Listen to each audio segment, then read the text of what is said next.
આજે હું તમને એક નવી વાડી બતાવું. મારી પાસે 3 વાડી નથી, 4 વાડી.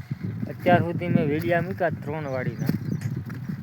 મારી પાસે એક ચોથી વાડી છે, એટલે કે 4થા નંબરનું ખેતર પણ છે. અત્યાર સુધી કોઈ દી એનો વિડીયો નહોતો બનાવ્યો. આજ તમને બધાને બતાવું કે આપણે પાસે 4 વાડી, 3 વાડીના વિડીયો બનાવતો, પણ આ વાડી કોઈને ખબર નથી કે 4 વાડી મારી પાસે. તમને બતાવું. ચોથી વાડીમાં પણ ઓલી વાડી જેવો જ ખડ છે, પણ જોજો કે આમાં કપા કેવો થાય છેલ્લે ટૂંક સમયમાં. બસ 5-7 દીમાં આનું રિઝલ્ટ આવી જાય. તો જો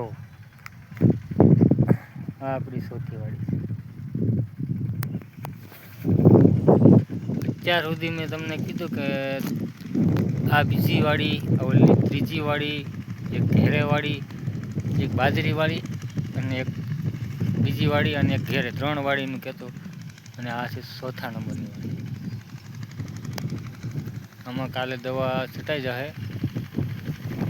જ્યાં લીલું લીલું છે ને એમાં કપાસ છે, એટલી જ આપણી વાડી છે. તો ખડ કોણ વાટે? ખડ વાટવા પી જાય, કારણ કે દવા મારવાની છે કાલે. એટલે ખડ તો વાટી લેવું પડે. જેઠો હોય ને એમાંથી. જો આ બાજુમાં ખેતર છે, એમાં ખડ જો સાફ થઈ. હવે આપણે આ વાડીનો ઉપયોગ ઓછો કરતા, છેલ્લે સોંપવું આમાં કપાસ. હવે આમાં સૂકતા નહીં. જો આ બાજુમાં ખડ થઈ ગયું, બધી રમણ. આપણી વાડીમાં જ ખડ છે. કપા છે પણ એમાં કપા મસ્તીનો છે. ખડ છે પણ કપા મસ્તીનો છે. કપા તમને બતાવું અંદર જઈ કેવો કપા છે. કપા પણ કંઈ ઘટે નહીં એવો છે અંદર, પણ 1-2 દી પછી નીકળશે.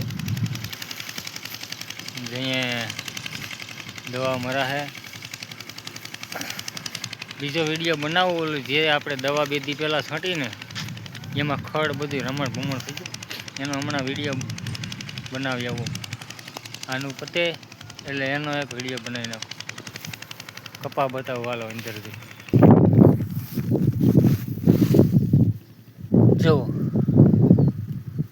આવો કપાસ છે.